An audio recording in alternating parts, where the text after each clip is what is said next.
पंढरपूर इथे गेल्या 3 दिवसापासून महाराष्ट्रातील कष्टकरी शेतकऱ्यांच्या दुःख निवारण करण्यासाठी पिचलेल्या शेतकऱ्यांची सरसकट कर्जमाफी व्हावी, विनाट कर्जमाफी व्हावी या मागणीसाठी युवा नेते रोहितदादा पवार आणि आम्ही त्यांच्यासोबत 25-26 जण उपोषणाला बसलेले आहेत। त्याच्यामध्ये महाजन साहेब 5 महिला सुद्धा बसलेल्या आहेत। सगळ्या आमच्या आंदोलकांची भूमिका, तुम्ही जे मुद्दा सांगितलाय, आम्ही तुमच्यावर विश्वास ठेवतोय। आपली महाराष्ट्रात ख्याती अशी आहे या सरकारमध्ये की आपण संकटमोचक आहात, त्यामुळे तुम्ही संकटमोचक आहात। हे शेतकऱ्यावरचं संकट आहे, रोहितदादावरचं नाही। हे संकट आपल्या हातून जर हे निवारण होणार असेल तर आम्हाला सर्वांना निश्चितच आनंद आहे।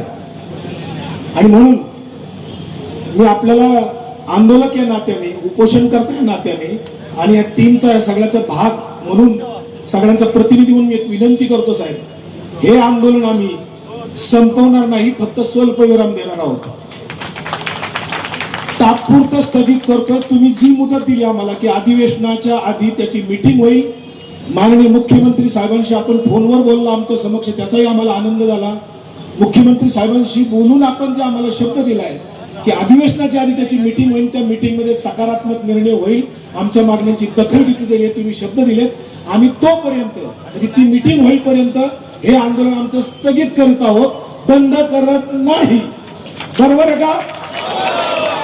त्यामुळं त्याच्या पुढचं जर आंदोलन करायचं आम्हाला वेळ आली तर त्याच्यासारखं दुर्दैव नसेल। हा पंढरपूरच्या पांडुरंगाच्या साक्षीने आपण शब्द दिलेला आहे। या तीर्थक्षेत्राच्या ठिकाणी आपल्याला कुणालाही लबाडी करता येणार नाही, शासन सुद्धा लबाडी करणार नाही असा आम्ही विश्वास ठेवतो। आणि म्हणून ते 3 दिवस इथं उपोषण चाललंय, अन्नत्याग चाललाय अन्नदात्यासाठी। रोहितदादांचं कुटुंब कालपासून इथं बसून आहे। कृषी तज्ञ म्हणून ज्यांची ख्याती आहे राजेंद्रदादा पवार, त्यांचं काम बघण्यासारखं आहे।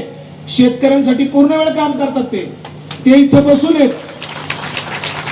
रोहितदादांच्या आई साहेब सुनंदा वहिनी ह्या सुद्धा पूर्ण वेळ कार्यकर्ते आहेत। बचत गट असतील, महिलांचं सक्षमीकरण असेल, शेतकऱ्यांच्या संदर्भात असेल, खूप काम आहे। केव्हीकच्या माध्यमातून शेतकऱ्यांसाठी प्रदर्शन भरवतात, म्हणजे शेतकऱ्यांच्या उन्नतीसाठी, शेतकऱ्यांच्या जीवनामध्ये काही ना काही बदल व्हावा म्हणून आदरणीय शरद पवार साहेबांच्या मार्गदर्शनाखाली हे कुटुंब कायम काम करतंय। त्याला 50-55 वर्ष झाली।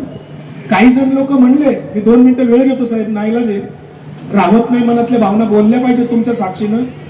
फार वेदना झाल्या साहेब, काही लोक आपल्या जवळचे आम्हाला जेव्हा म्हणतात की काहीतरी टीकात न बोलता तर वाईट वाटलं। या कुटुंबाने रोहितदादांचे 3 आजोबा पद्मविभूषण ठरलेले आहेत। आप्पासाहेब पवार रोहितदादांचे आजोबा हे कृषीतज्ञ होते, फार मोठे व्यक्तिमत्व, त्यांचा वारसा लाभलेला आहे। त्यामुळे रोहितदादांना शेतकऱ्यांचे प्रश्न समजतात, हे प्रश्न समजतात, संवेदना आहेत, म्हणून त्यांनी हा निर्णय घेतला होता। आम्ही सगळे त्यांच्या सोबत आहोत। महाराष्ट्रातले आज पाठिंबा दिलेले सगळे लोकांचे आम्ही आभार मानतो।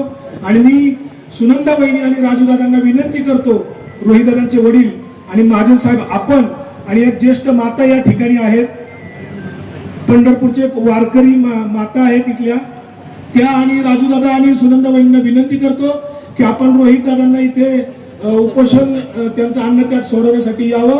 आणि रोहितदादा, आम्ही तुम्हाला सगळ्यांना मिळून विनंती करतो, आपण हे अन्नत्याग थांबवावं।